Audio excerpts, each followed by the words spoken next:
আসসালামু আলাইকুম বন্ধুরা, আশা করছি সবাই ভালো আছেন। তো নিয়ে আসলাম অদ্ভুত তোমার মায়া গল্পের সমাপ্ত পার্টটি।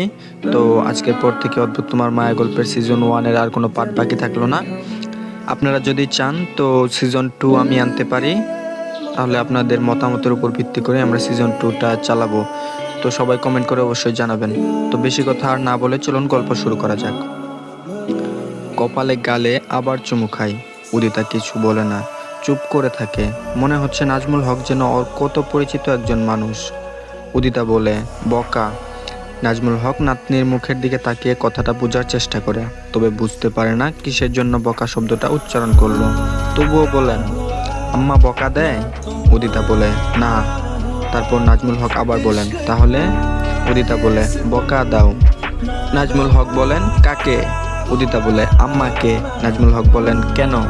উদিতা বলে, দুধু দেয় না। মেয়ের আধো আধো বলিতে বলা কথা শুনে